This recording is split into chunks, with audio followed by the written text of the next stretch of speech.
नमस्कार दोस्तों, APS online class में आपका स्वागत है। मैं रामहरी आपके लिए संधियों का टॉपिक चल रहा था। उसमें आपने पहले स्वर संधि के भेदों का अध्ययन कर लिया था। अब इसके बाद नंबर 2 व्यंजन संधि आती है। इसको हम हल संधि भी कहते हैं। क्या कहते हैं? हल संधि, जिसकी परिभाषा है दो व्यंजन वर्णों का आपस में या हल और स्वर वर्णों का परस्पर मेल। कि दो व्यंजन वर्णों का आपस में या हल उसी को कहते हैं व्यंजन वर्णों को। व्यंजन और स्वर वर्णों का परस्पर मेल हल संधि या व्यंजन संधि कहलाता है। क्या कहलाता है? कि दो व्यंजन वर्णों का आपस में या हल और स्वर वर्णों का परस्पर जो मेल होता है वह हल या व्यंजन संधि कहलाता है। इसके बाद स्वर संधि की तरह व्यंजन संधि के भेद नहीं किए जा सकते हैं। जो हमारी स्वर संधि है उसकी तरह व्यंजन संधि के भेद नहीं किए जा सकते हैं, क्योंकि व्यंजनों में निकट स्वरों अथवा व्यंजनों के कारण निकटतम स्वरों अथवा व्यंजनों के कारण अनेक प्रकार के परिवर्तन हो जाते हैं। क्योंकि स्वर संधि की तरह व्यंजन संधि के भेद नहीं किए जा सकते हैं, क्योंकि व्यंजन में निकट स्वरों अथवा व्यंजनों के कारण अनेक प्रकार के परिवर्तन हो जाते हैं।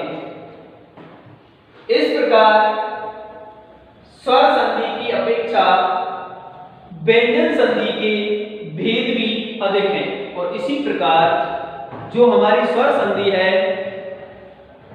उसकी अपेक्षा व्यंजन जो संधि है इसके भेद भी अधिक हैं। अब एक और बात आपको याद रखनी है व्यंजन संधि की पहचान करने के लिए। अगर आपको एक जैसे वर्ण दिखाई दें तो समझ लेना इसमें व्यंजन संधि है, हल संधि है। अगर आपको एक समान दो वर्ण दिखाई दें तो जान लेना कि उसमें व्यंजन संधि है। कौन सी संधि कर देनी है आपको? व्यंजन संधि। एक बार लिख लें, अगर एक समान वर्ण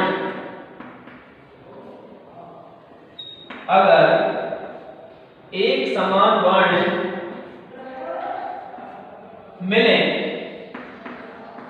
तो वहां व्यंजन संधि होती है। अगर आपको एक समान दो वर्ण मिले, किसी शब्द में अगर आपको एक समान दो वर्ण दिखाई दे तो जान लेना कि इसमें व्यंजन संधि है। जैसे उदाहरण के लिए, एग्जांपल के लिए, सज्जन,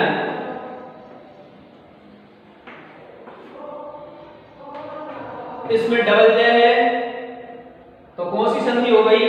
व्यंजन संधि। सबसे अच्छा तरीका। फिर इसके बाद और है, जैसे उदाहरण हमारे सज्जन और तल्लीन, इसमें डबल है, इसमें डबल ज था सज्जन में, इसमें डबल है, तो कौन सी संधि है हमारी? व्यंजन संधि। पहचान किससे की? एक समान वर्णों से। किनसे की? एक समान वर्णों से। इसके बाद आते हैं जैसे स्पर्श व्यंजन, झल वर्ण, जो हमारे झल वर्ण है वो माहेश्वर सूत्रों में, जो हमारे 14 माहेश्वर सूत्र हैं उनमें झव्य से शुरू होते हैं और हल पर खत्म हो जाते हैं। जो हमारे झल वर्ण हैं वो झव्य से शुरू होते हैं, यानी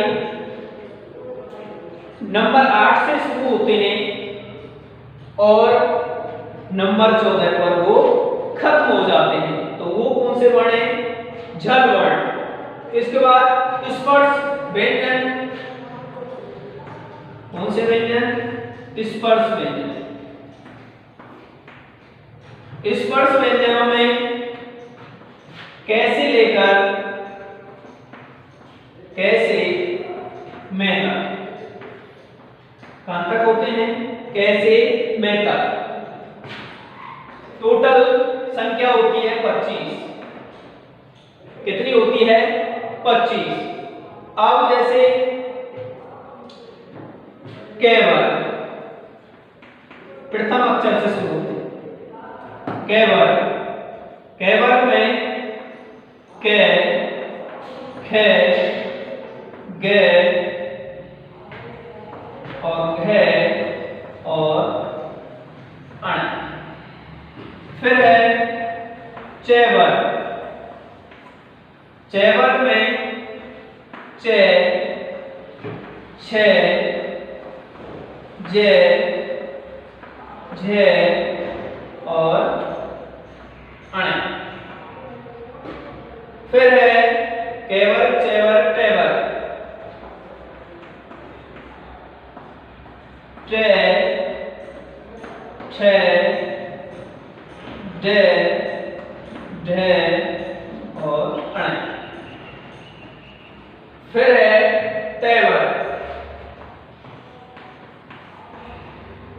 तेवर में ते, थे, दे, धे और ने। फिर है पेवर, पेवर में पे, थे, बे, भे और में। केवर में कितनी संख्या है? 5। चैवर में कितनी है? 5। टेवर में कितनी है? 5। तेवर में कितनी है? 5। और फिर है पेवर, पेवर में कितनी है? 5। टोटल संख्या 5 और 5 10, 5 15 और 5 20 और 5 25। टोटल संख्या कितनी हो गई स्पर्श व्यंजनों की? 25। कितनी हो गई?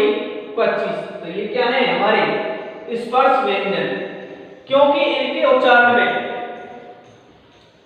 क्योंकि इनके उच्चारण में जिह्वा का जो अग्रभाग है, जो अगला भाग है, जिह्वा के अग्रभाग, मध्य और मूल भाग,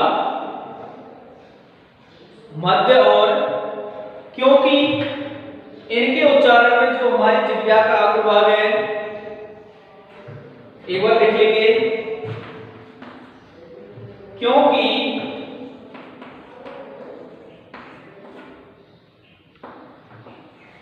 इनके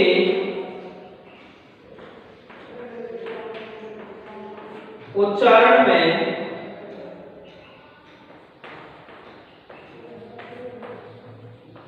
जिह्वा, जिह्वा जी के अग्र, अग्र माने अगला भाग, मध्य और मूल भाग और मूल भाग द्वारा कंठ तालु आदि स्थानों का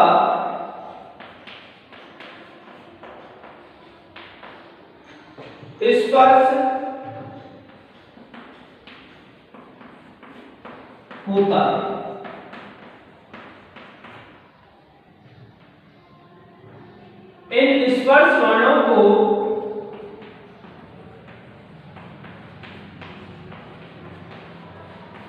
इन स्पर्श वर्णों को पांच भागों में बांटा गया है।